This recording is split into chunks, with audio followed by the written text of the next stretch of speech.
Shalom Bapak Ibu sekalian. Setiap orang di dalam hidupnya pasti punya rencana.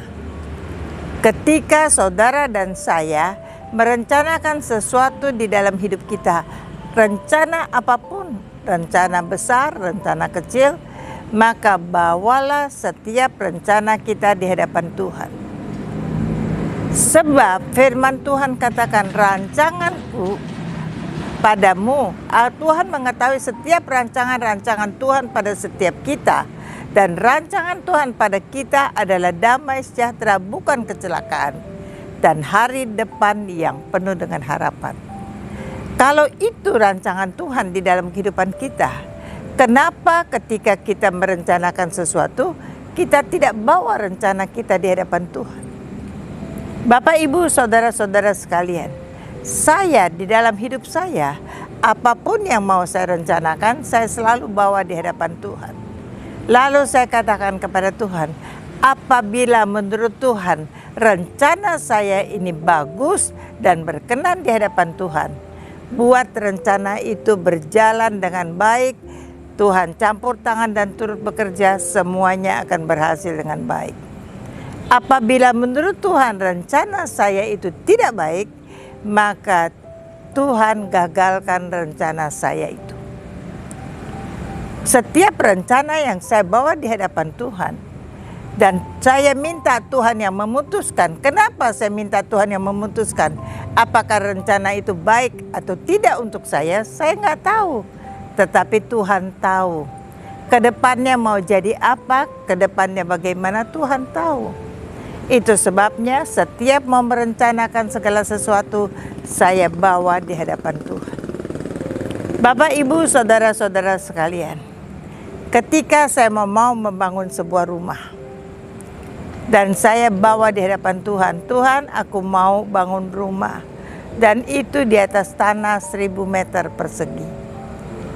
Apabila Tuhan berkenan, Tuhan akan campur tangan.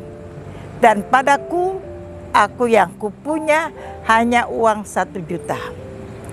Dan aku bawa uang 1 juta itu di hadapan Tuhan. Aku katakan, Tuhan, dengan uang ini aku akan memulai membangun rumahku. Apabila menurut Tuhan baik, maka itu akan berjalan dengan lancar dan semuanya akan selesai dengan baik. Apabila menurut Tuhan tidak baik, maka Tuhan yang menggagalkannya. Singkat cerita Bapak, Ibu, saudara-saudara, saya bawa di hadapan Tuhan dan saya memulainya.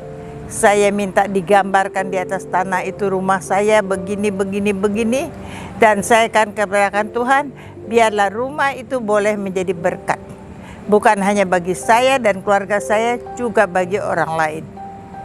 Singkat cerita, uang 1 juta itu sebentar sudah habis, saya nggak tahu. Tetapi pada waktu dengan saya membawa uang itu di hadapan Tuhan, maka Tuhan campur tangan dan turut bekerja. Dimulai dari izinnya yang keluar, dimulai dari mulai pekerjaan yang terus-menerus bisa dijalan untuk mulai awalnya. Dan satu hari Bapak, Ibu, Saudara, Tuhan izinkan saya untuk mau jual rumah itu.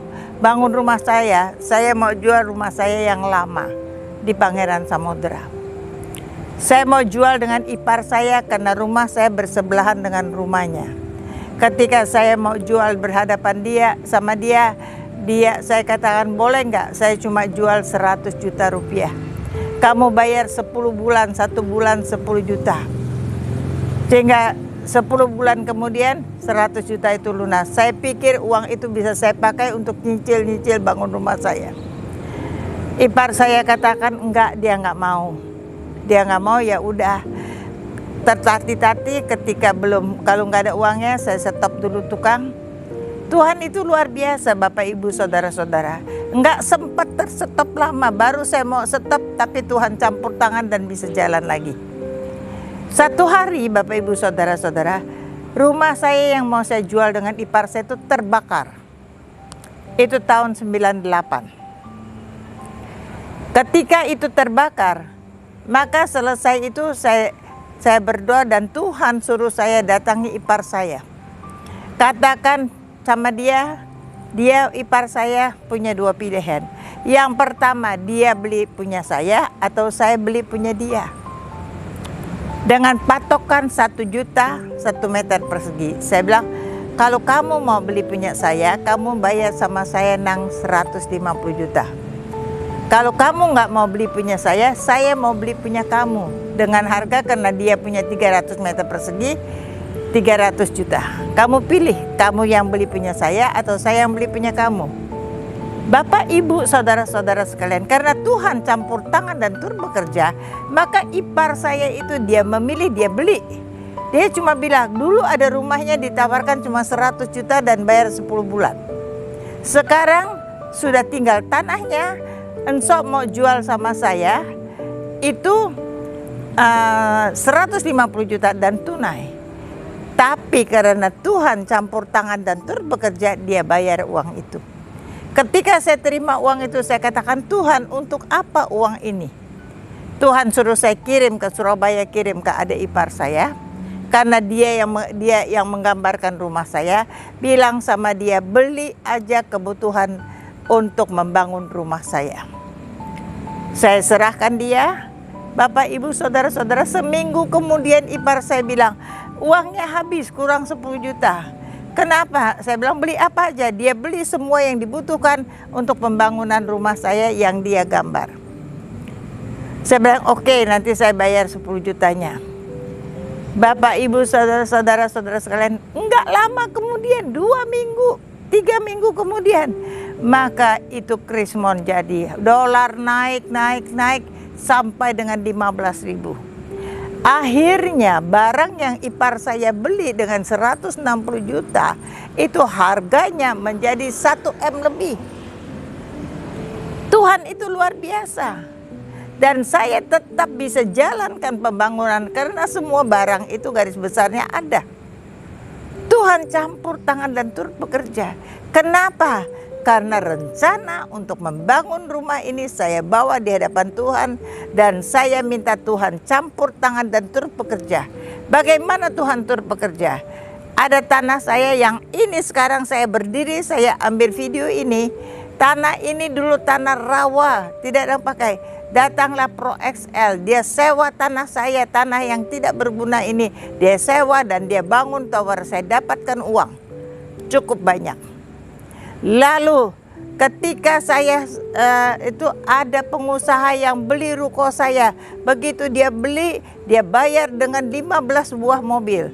Maka atas anugerah dan campur tangan Tuhan, berdirilah rumah saya di atas tanah 1000 meter. Berdiri rumah 2 lantai, semuanya pakai granit, semua pakai yang terbaik.